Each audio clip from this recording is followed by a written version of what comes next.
கிறிஸ்துவுக்குள் மிகவும் பிரியமானவர்களே, இயேசு கிறிஸ்துவின் நாமத்தில் உங்கள் யாவரையும் அன்போடு கூட நான் வாழ்த்துகிறேன். இந்த நாளிலும் தேவன் நம்மோடு கூட இடைப்படுகின்ற வார்த்தை ரோமர் 8ஆம் அதிகாரம் 28ஆம் வசனம்.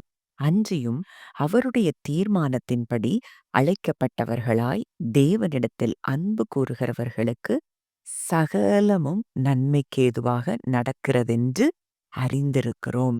ஆம், இந்த வார்த்தையின் மூலம் தேவன் இன்றைக்கு உங்கள் ஒவ்வொருவரோடும் கூட இடைப்படுகிறார். உங்க வாழ்க்கையில இன்னைக்கு தீமைகள் நிறைந்து காணப்படுகிறதை போல நீங்க உணர்றீங்களா? ஆண்டவர் சொல்றாரு, அத்தனையையும் அவர் நன்மைக்கேதுவாக அவர் முடிய பண்ணுவார் அப்படிங்கிறதுல இந்த வார்த்தையின் மூலம் நம்ம சந்தேகப்படாமல் நம்ம தேவனை விசுவாசிக்கலாம். ஏன்னா அவருடைய நேச்சரே அதுதான். அவர் தீமைகளை நன்மைகளாய் மாற்றுகிற தேவன். இன்னைக்கு உங்க வாழ்க்கையில என்ன போராட்டங்கள நீங்க தொடர்ந்து சந்தித்து கொண்டிருக்கிறீங்க? இல்ல பலவீனங்களா? இல்ல எந்த வகையான குடும்பத்தின் சூழ்நிலைகளா? இல்ல பண பிரச்சனைகளா? எதுவா இருந்தாலும் அத்தனை தீமைகளையும் நம் தேவன் நமக்கு நன்மையாக முடிய பண்ணுகிறவராய் இருக்கிறார். இதுதான் யோசேப்பினுடைய வாழ்க்கையிலயும் ஆண்டவர் செய்ததை நம்ம பார்க்கிறோம். நீங்கள் எனக்கு தீமை செய்ய நினைத்தீர்கள், தேவனோ இப்பொழுது நடந்து வருகிறபடியே வெகு ஜனங்களை உயிரோடே காக்கும்படிக்கு அதை நன்மையாக முடிய பண்ணினார். அப்போ அங்கு சகோதரர்கள் யோசேப்புக்கு எதிராய் தீமை செய்யதான் நினைச்சாங்க.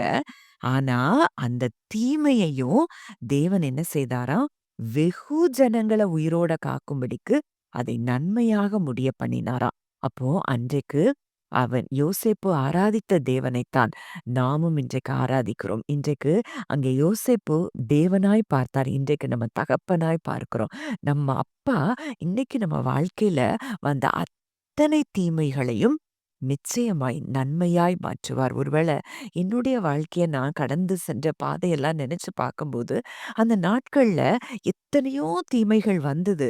ஆனா, இன்றைக்கு எத்தனையோ பேருக்கு ஆசீர்வாதமா இருக்கும்படி அந்த தீமைகள் எல்லாவற்றையும் தேவன் நன்மையாய் முடிய பண்ணினத என்னுடைய வாழ்க்கையின் மூலமாக கூட நான் இன்றைக்கு உணர்ந்து கொள்ள முடிகிறது. அப்போ இன்னைக்கு நம்ம ஒண்ணே ஒண்ணு பார்க்கணும். ஒருவேளை மனிதர்களோ, சூழ்நிலைகளோ ஒரு பேட் இன்டென்ஷனோட நமக்கு தீமை செய்ய அவங்க நினைச்சா கூட, தேவன் அத்தனை சூழ்நிலைகளையும் அவர் மாற்ற வல்லவராயிருக்கிறார். அவருடைய கண்ட்ரோல்ல இல்லாம எதுவுமே இல்ல. ஏன்னா, இன்னைக்கு நம்ம அவரால அழைக்கப்பட்டிருக்கிறோம்னா, இன்றைக்கு நம்முடைய வாழ்க்கை அவருடைய கண்ட்ரோல்குள்ள தான் இருக்கு.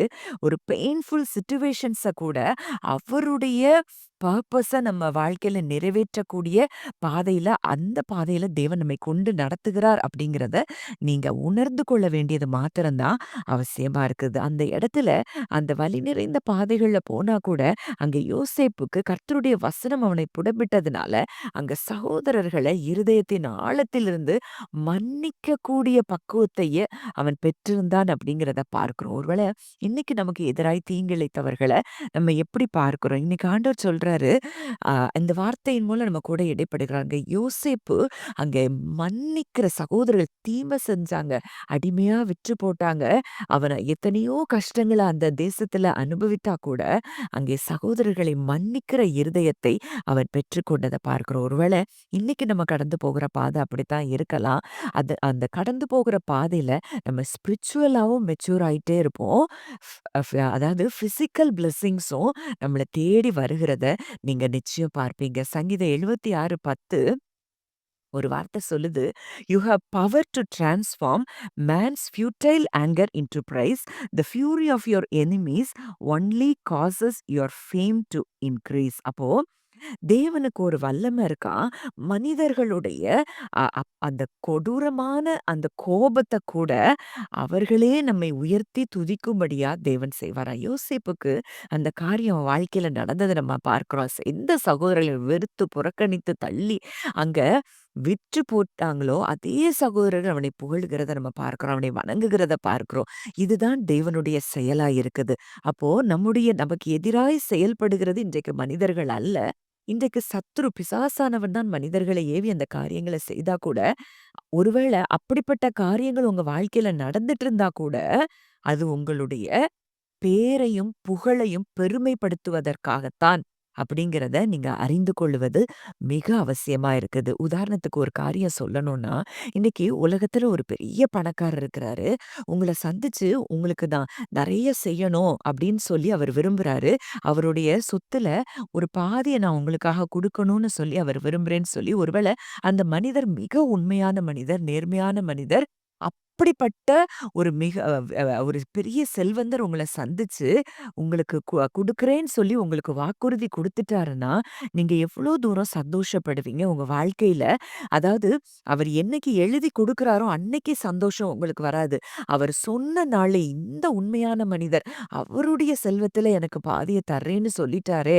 அப்படின்னு சொல்லி அன்னைக்கே நீங்க சந்தோஷப்பட ஆரம்பிக்கிறது போல, இன்னைக்கே நீங்க நமக்கு நம்மை படைத்தவர் ஒரு வாக்குத்தத்தம் கொடுத்திருக்கிறார். நான் தீமைகளை நன்மைகளாய் மாறப் பண்ணுகிற தேவன்.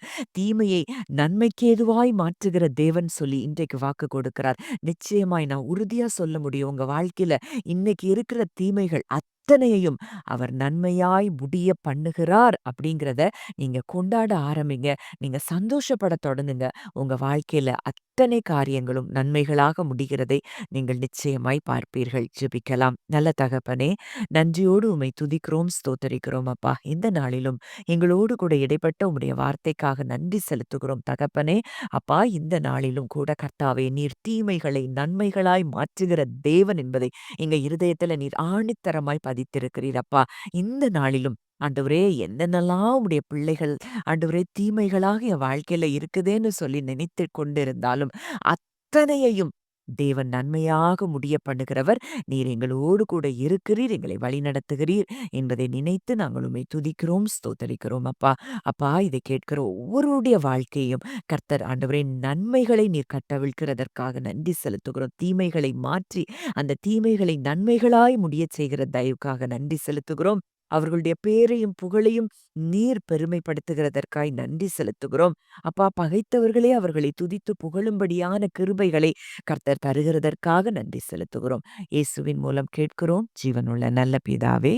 ஆமென்.